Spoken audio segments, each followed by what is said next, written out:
شب امم تو خفته بی در از درازه کفته بی لحاف جرج و خفته بی تی آدمانو گفتی بی میشه بداره بپه غوربلی باغ و بجاره بپه غوربلی تیسه بداره بپه غوربلی باغ و بجاره بپه غوربلی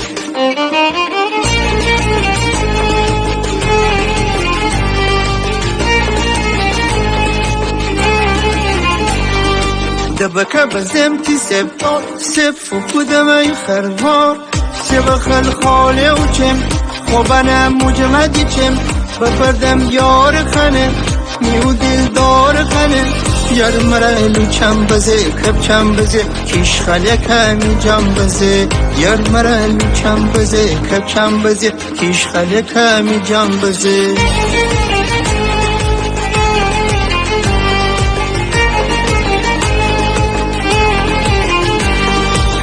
صبح ریشتم که خواب بزمم میدیم آب صبح ریشتم که خواب بزمم میدیم آب سه بزم بیلدو بودم پیل خنچه و زدم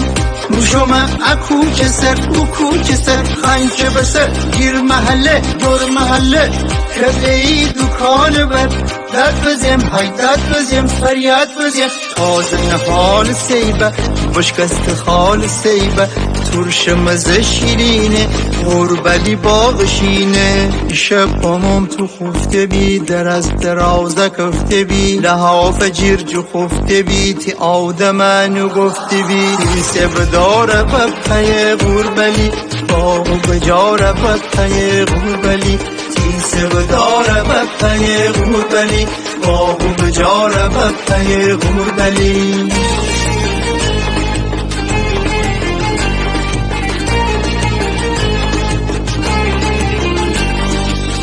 صبح گریشتم که خواب بزمم میدیم آب صبح گریشتم که خواب بزمم میدیم آب سه بزم بیل دو کدم پیل خنچه او سدم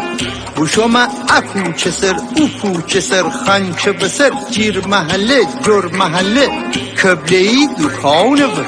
داد بزیم های داد بزیم فریاد بزیم تازه نحال سیبه بشکست خال سیبه ترش مزه شیرینه غربلی باغشینه ای شب امم تو خفته بی در از درازه کفته بی لحاف جرج و خفته بی تی آدمانو گفتی بی تیسه بداره بپه غربلی باغ و بجاره بپه غربلی تیسه بداره بپه غربلی باغ و بجاره بپه غربلی